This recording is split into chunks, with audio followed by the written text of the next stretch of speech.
No अभयं कुरु शन्नः कुरु प्रजाभ्यो भयन्नः पशुभ्यः दिक्कालाद्यनवच्छिन्नानन्तचिन्मात्रमूर्तये स्वानुभूत्येकमानाय नमः शान्ताय तेजसे निरतमीशस्य भक्तौरे मनस्त्वं नो कुतो भवसि पतितमालस्य जाले त्वं कियत्कालं च यापयसि कियत्कालं च यापयसि।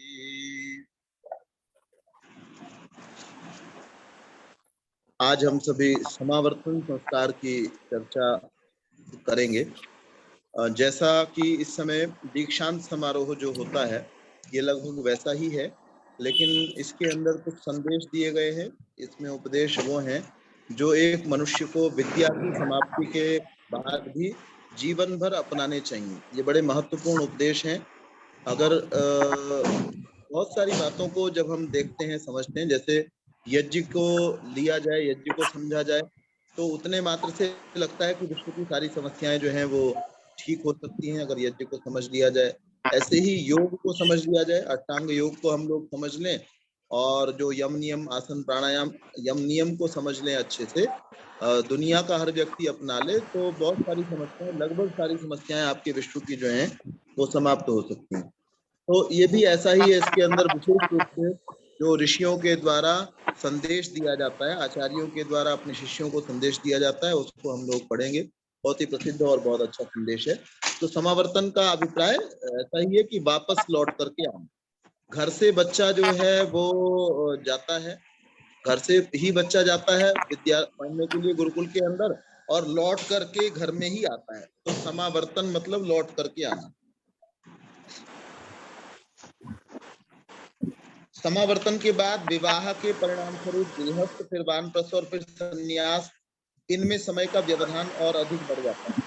बालक पर संस्कार पड़ने का असली समय वह समय जब उसके मस्तिष्क संस्कारों को ग्रहण करने में बिल्कुल तैयार होता है। 8 वर्ष की अवस्था से पहले का समय है। ये बात हम लोगों ने बहुत सुनी है, बहुत कही जाती है कि छोटेपन में ज्यादा संस्कार पड़ते हैं। ऐसा है ही, लेकिन इसको देख करके 5 साल से पहले बहुत संस्कार पड़ते हैं, 8 से पहले बहुत संस्कार पड़ते हैं। अब कोई व्यक्ति मान लीजिए 14 वर्ष का हो गया है कोई बच्चा, और 14 वर्ष का होने के बाद में उसको कुछ सच्चाइयों का पता चलता है, कुछ अच्छी बातों का पता चलता है, और साथ में ये भी पता है उसको 8 वर्ष तक मुझ पर क्या किसी ने अनम्यूट किया हुआ है तो म्यूट कर लें कृपया। कुछ और आवाज ऐसा लग रहा है आ रही है। अगर किसी का अनम्यूट गलती से रह गया है तो कृपया म्यूट कीजिएगा। धन्यवाद। है बच्चा 14 वर्ष का है, और 14 वर्ष के बच्चे को इस बात की जानकारी है कि मेरे मस्तिष्क पर अच्छे संस्कार 5 वर्ष तक, 8 वर्ष तक ज्यादा पड़ सकते थे, और अब मैं 14 वर्ष का हो गया हूँ। अब मुझे अब मेरे ऊपर संस्कार, वो ये ना माने कि अब संस्कार नहीं पड़ सकते हैं, संस्कार जीवन पर्यंत पड़ सकते हैं। ये मैं उस अवस्था में कह रहा हूँ कि अगर किसी बच्चे को बड़ी अवस्था में जानकारी मिली, और ये अवस्था जरूरी नहीं है 14 वर्ष की हो सकता है 60 वर्ष की अवस्था में किसी को जानकारी प्राप्त हुई हो। तो एक बात और भी कही जाती है कि मनुष्य जो है वो जीवन पर्यंत बनता और बिगड़ता रहता है। मनुष्य जीवन पर्यंत बनता और बिगड़ता रहता है। मतलब हो सकता है 80 वर्ष की अवस्था के अंदर जो है, 80 वर्ष की अवस्था के अंदर आपके अंदर कोई बिगाड़ आ जाए, या आप अपना सुधार आरंभ करें और कर पाए। तो ये निश्चित है कि 5 और 8 वर्ष में ज्यादा संस्कार पड़ते हैं, छोटी अवस्था में ज्यादा पड़ते हैं, लेकिन बड़े होने के बाद में आपके अंदर कोई सकारात्मक परिवर्तन नहीं आ पाएगा, ऐसा नहीं। मैं भी अपने जीवन को देखता हूँ, पिछले 4-5 वर्ष के अंदर मेरे जीवन के अंदर परिवर्तन काफी आया है। तो अब कोई कहे जी आप तो 5 वर्ष में या 8 वर्ष में जैसे बन चुके थे, तो उसके बाद भी परिवर्तन आ सकता है। ये केवल मैं इसलिए कह रहा हूँ कि कोई भी व्यक्ति इस बात से निराश ना हो कि मेरे माता पिता ने 5 साल तक क्योंकि संस्कार नहीं डाले हैं, इस कारण से जो है ना, कुछ कुछ लोग और ऐसा मानते हैं कि वो अपने दोषों का कारण माता पिता को मान लेते हैं, या माता पिता ने बचपन में जिन वातावरणों में उनको रखा उसको मान लेते हैं। तो बजाय उस वातावरण को दोष देने के आज हमको सुधार करने का प्रयास करना चाहिए। ऐसे व्यक्ति मिलते हैं जो अपनी कमजोरी का कारण क्या मानेंगे, शरीर कमजोर है तो कहेंगे जी बचपन में हमको खाने को नहीं मिला। इसका उनका क्या होता है, इशारा माता पिता की तरफ होता है कि वो जो है ना वो गरीब थे, इसलिए वो हमको खिला नहीं पाए हैं, इस कारण से हम जो है ना सामर्थ्य नहीं और हमारे पास शरीर में ताकत आ नहीं सकती है। लेकिन उसके साथ ही मैंने देखा, मेरे बहुत करीबी हैं, वो इस बात को कहा करते थे, और मैंने उनके साथ में देखा कि उनके जीवन के अंदर भोजन जो करना चाहिए एक युवक को, जिस प्रकार का भोजन करना चाहिए या जो उनका आयु ग्रुप है, जैसा भोजन करना चाहिए उसकी अपेक्षा वो गलत भोजन कर रहे थे। जैसे ये बर्गर वगैरह है, ऐसी चीजें वो उसको ले लेते थे दूसरे चौथे आठवें दिन, यद्यपि वो बिल्कुल स्वस्थ नहीं भी है तब भी। तो अब व्यक्ति जो है ना, दो चीजें उसके सामने थी, या तो वो अपने बचपन में को दोष दे सकता था या वो अपने वर्तमान को सुधार सकता था। वो व्यक्ति अपने वर्तमान को नहीं सुधारना चाहता है, लेकिन क्या सोचता है कि मैं अपने बचपन को दोष दे करके इससे अपनी वर्तमान की कमियों से बच जाऊं। तो अगर हम बड़े हो चुके हैं, हम 20 साल के, 50 साल के, 70 साल के, जहां भी हम पहुंच चुके हैं, बजाय ये सोचने के कि हम लोग इसलिए बुरे हैं, हमारे अंदर कोई भी बुराई इसलिए है क्योंकि बचपन में हमारा ध्यान नहीं रखा गया है, तो ये सोचने की बजाय ये भी एक प्रकार से अपना दोष जो है वो दूसरे के ऊपर डालना है कि इसमें मेरा दोष तो है नहीं जी, छोटेपन में पड़ गया जी संस्कार, मैं क्या कर सकता हूँ जी। जैसे कुछ लोगों को बीड़ी सिगरेट आदि का संस्कार पड़ जाता है, या और बहुत सारे तरीके के संस्कार हैं, झूठ बोलने का हो सकता है और बहुत सारी बातें हो सकती हैं, काम न करने का भी हो सकता है, निकम्मा रहने का, कम काम करने का हो सकता है। तो बजाय इसके कि हम लोग अपने बचपन को दोष दें या अपने माता पिता को या बचपन के अपने वातावरण को दोष दें, हम जिस भी अवस्था में हैं वहां पर हमको सुधार करने का प्रयास करना चाहिए, और वो सुधार संभव है। अगर ये संभव ना होता तो समावर्तन के समय में उपदेश दिया जा रहा है कि तुम ऐसा ऐसा करना। अब एक बच्चा अगर 8 साल में कुछ बन चुका है, ये संस्कार चंद्रिका में शुरू में हम लोग पढ़ चुके हैं, उसी की बात मैं बार बार उद्धृत करता हूँ कि मनोवैज्ञानिक की बात, कि वो कहता है कि अगर आप 5 साल तक अपने बच्चे को मुझे दे करके चले जाओ तो मैं उसको ऐसा बना दूंगा, फिर आप उसमें कोई परिवर्तन नहीं कर पाओगे। ये बहुत हद तक सत्य है, लेकिन बड़े होकर के भी परिवर्तन यदि संभव ना होता, असंभव होता है ना। और सब उदाहरण हम इसी पक्ष में देते हैं कि एक घड़ा जब तक कच्चा होता है तब तक उसको मनमाफिक आकार में ढाला जा सकता है। घड़े का उदाहरण दिया जाता है बच्चे के लिए, तो बच्चे जब छोटा है उसको जैसा चाहे हम वैसा बना सकते हैं। बिल्कुल ठीक उदाहरण है, बिल्कुल सही है। लेकिन बड़े होने के बाद में अगर बड़े हो गए हैं तो हम बिल्कुल नहीं बदल सकते हैं, ऐसा नहीं है। ये बात मैं बार बार अब कह रहा हूँ इस समय, क्यों कह रहा हूँ कि अगर ऐसा होता कि बड़े होकर के कुछ भी परिवर्तन संभव ना होता तो समावर्तन के समय कोई उपदेश न दिया जा रहा हो। भाई बच्चे का जो निर्माण होना था 5 साल में हो गया, 8 वर्ष में हो गया, अब उपदेश किस लिए है? जब वो अपने आप को अब बदल ही नहीं सकता है तो उपदेश किस लिए दिया जा रहा है? लेकिन बदल सकता है, ये उपदेश दिया जाना ही इस बात को बताता है कि बचपन में संस्कार पढ़ते हैं ये ठीक है, लेकिन बड़े होने के बाद भी आपके अंदर परिवर्तन की संभावनाएं हैं, गुंजाइश है। और एक उदाहरण बड़ा ज्वलंत मैंने पहले भी आपके सामने रखा था, स्वामी सत्यपति जी का है, जो 19 वर्ष की अवस्था में लिखते हैं। उन्होंने अपनी छोटी सी जीवनी जो लिखी, बड़ी जीवनी किसी और ने लिखी हो तो मैंने नहीं देखी है, तो छोटी जीवनी उन्होंने लिखी, उसके अंदर जो है उन्होंने लिखा कि 19 वर्ष की अवस्था के जब वो हुए तब तक उन्होंने कोई अक्षराभ्यास नहीं किया हुआ था, कुछ लिखना पढ़ना नहीं जानते थे। वो मवेशी चराया करते थे, गांव में रहते थे और गाय भैंसे इत्यादि चराया करते थे। हम में से कुछ लोग उनके नाम को जानते होंगे, मुझे ऐसी आशा है। न जानते हो तो एक प्रसिद्ध प्रतिष्ठित नाम है, एक बहुत बड़े वर्ग के अंदर लाखों लोग उनको जानने वाले हैं और उनको अच्छा मानने वाले हैं।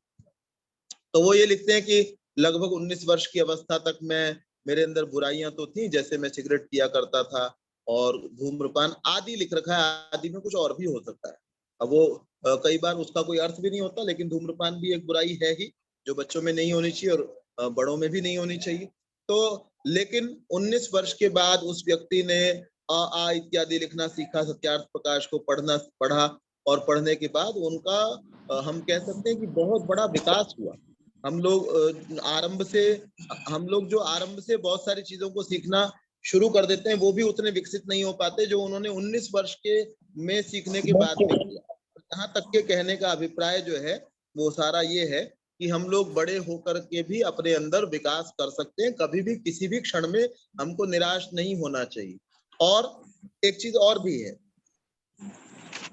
मैं दिन में 21 सिगरेट पीता हूँ मान लीजिए, या मैं रोज 1 बोतल शराब पीता हूँ, या ये मान लीजिए मैं रोज आदतन 50 झूठ बोल देता हूँ।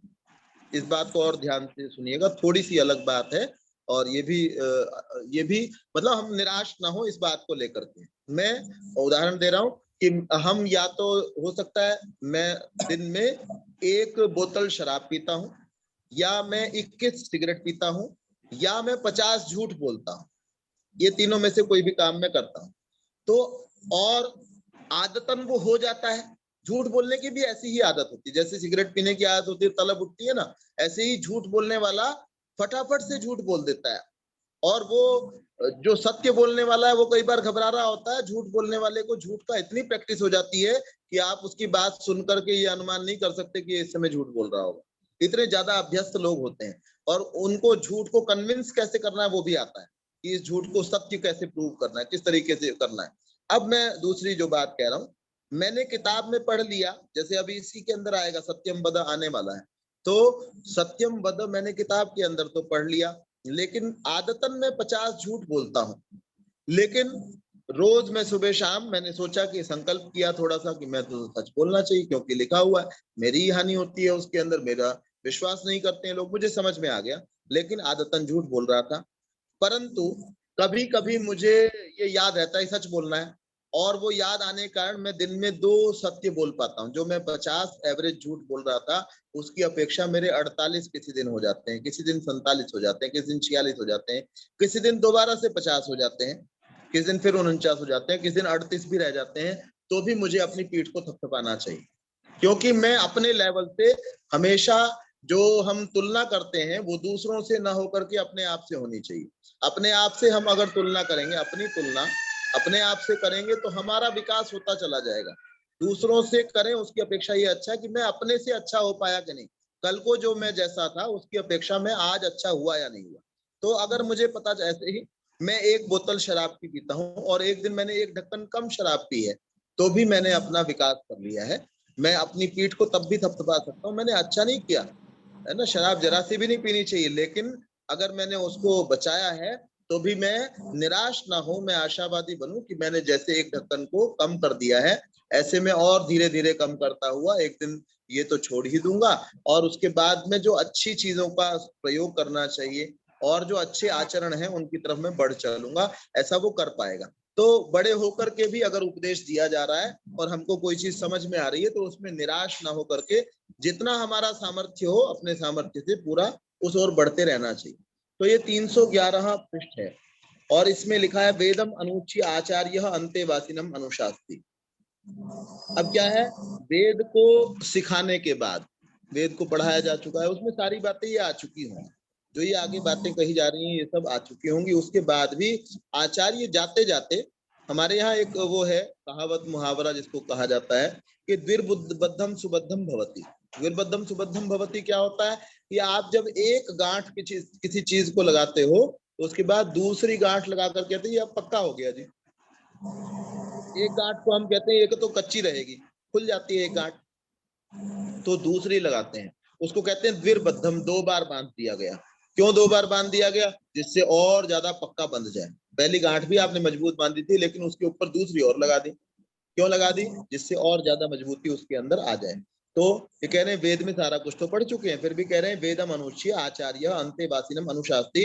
वेद को पढ़ाने के उपरांत आचार्य जो है वो अंतेवासी को अनुशासन कर रहे हैं, उनको सिखा रहे हैं। तो क्या सिखा रहे हैं? अंतेवासी, अंतेवासी उसको कहा जाता है, जो शब्द आपने पहले से सुना हुआ है, अंतेवासी वो है जो समीप रहता है, जो शिष्य है जो समीप रहने वाला है, उसको क्या कहा जाता है? अंतेवासी कहा जाता है। तो वेदम अनुच्य, वेद को पढ़ाने के बाद में आचार्य अंतेवासी अनुशास्ति, अंतेवासी को बता रहे हैं, शिष्य को जाते जाते समझा रहे हैं। आचार्य द्वारा स्नातक को दिया गया उपदेश, ये अंतिम समय में जो उपदेश दिया जा रहा है बहुत महत्वपूर्ण, बहुत अच्छा है। आज भी जो इस चीज को जानने वाले वाइस चांसलर इत्यादि जो होते हैं, वो कई बार आते हैं दीक्षांत समारोहों में। बहुत सारे लोग पठित भी होते हैं इन्हीं वर्गों के अंदर, जो आधुनिक शिक्षा से भी पढ़ते हैं, वो बहुत सारी चीजों को कई बार पढ़ भी लेते हैं। तो वो लोग भी इसी उपदेश को दीक्षांत में आकर के बोलते हैं।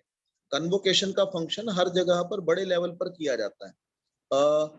हमारे यहाँ तो हम लोग ग्रेजुएशन के बाद करते हैं, लेकिन अमेरिका में और कई स्थानों पर 8वीं जब बच्चा पास कर जाता है, 12वीं जब पास कर जाता है, तब भी इसको उतना ही बड़े लेवल का फंक्शन माना जाता है। उसको कन्वोकेशन कहा जाता है, क्योंकि वहां पर 12वीं के बाद सबको पढ़ना अनिवार्य नहीं है। जैसे हम लोग जो है ना अपने बच्चों को सोचते हैं ग्रेजुएशन तो कम से कम कर ही जाए, तो वहां वो सोचते हैं 12वीं के बाद वो चाहे तो पढ़े, चाहे तो कोई और लाइन को अडॉप्ट कर ले। वैसा यहाँ पर होना भी चाहिए, हमारे यहाँ भी ऐसा होना चाहिए, तो उसको भी बड़ा माना जाता है। तो यहाँ पर भी बहुत सारे लोग जो इन सब चीजों को पढ़े लिखे हैं, यद्यपि वो संस्कृत के व्यक्ति नहीं है, यद्यपि वो प्राचीन गुरुकुलों से पढ़े हुए नहीं है, लेकिन वो इस उपदेश को इतना महत्वपूर्ण मानते हैं, तभी वो आकर के दीक्षांत समारोहों के अंदर, कन्वोकेशन के अंदर वो लोग इन चीजों को जो ले लेते हैं और आकर के बोलते हैं। तो 311 पृष्ठ है, आचार्य द्वारा स्नातक को दिया गया उपदेश। पहली बात क्या कही, सत्यम वद। अब तू आश्रम के इस छोटे से संसार को छोड़कर समाज रूपी बड़े संसार में प्रवेश करने के लिए जा रहा है। वहां लोग तुझे कहेंगे कि दुनिया का व्यवहार तुम्हारे गुरुकुल के नियमों पर नहीं चलता। देखिए, ये सत्यव्रत सिद्धांतालंकार जी की बहुत बड़ी विशेषता है, ये व्यवहार को साथ में लेकर के चलते हैं कि दुनिया में हो क्या रहा है। आदमी अपने आप को जब कनेक्ट कर पाता है कि हाँ हाँ हाँ बिल्कुल मेरे साथ ऐसा ही हुआ था, तो वो ज्यादा बात को समझ पाता है। नहीं तो हम केवल वेद के मंत्र का अर्थ लिख दें तो सोचता है इनको आज की दुनिया का क्या पता है ना, हम वेद लिखे, वेद का मंत्र लिखे, उसका अर्थ लिख दें।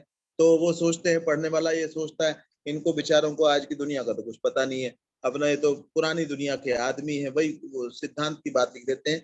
लेकिन इनकी ये विशेषता है डॉक्टर सत्यव्रत सिद्धांतालंकार जी की, ये जो वर्तमान समय को लेकर के बड़े मनोवैज्ञानिक ढंग से बात को लिखते हैं। देखिए, तो ये पहली पंक्ति के अंदर ही, अब तू आश्रम के इन छोटे संसार को छोड़कर समाज के बड़े संसार में प्रवेश करने के लिए जा रहा है।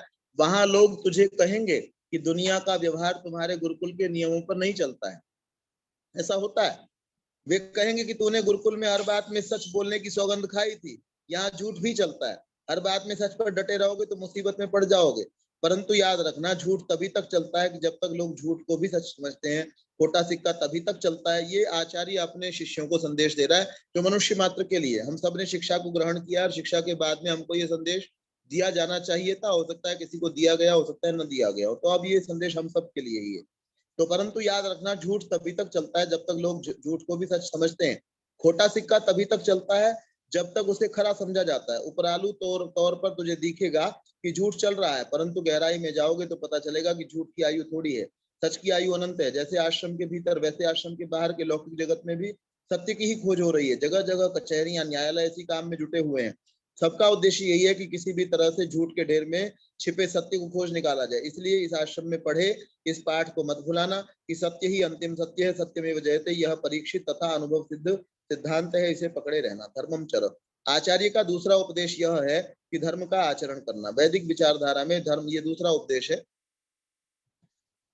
धर्म का संकुचित अर्थ नहीं है कि देखिए हम सभी लगभग जानने वाले हैं। धर्म का अर्थ क्या क्या है, कौन कौन बताएंगे, यहाँ कौन कौन लोग हैं, क्या मैं जान लूं आप लोगों से? हालांकि मुझे आशा है आप सभी को धर्म का अभिप्राय पता होना चाहिए। धर्मवीर जी यहाँ जुड़े हुए हैं। मुझे लगता है कि ये पहले की अपेक्षा नए हैं। क्या आप अपना ऑडियो वीडियो ऑन कर सकते हैं अगर उचित समझे तो? धर्मवीर जी क्या सुन पा रहे हैं? जी नमस्ते आचार्य जी। जी नमस्ते जी। वीडियो भी ऑन कर सकते हैं क्या, ऐसी स्थिति में है क्या? जी वीडियो तो नहीं ऑन कर पाऊंगा मैं अभी। कोई बात नहीं। क्या आप धर्म क्या चीज होती है बताना चाहेंगे? क्षमा चाहूंगा, हो सकता है आपकी जानकारी बड़ी हो, क्योंकि मेरा आपसे पहला परिचय है, तो मैं इसलिए निर्धारित नहीं निश्चय कर पा रहा हूँ।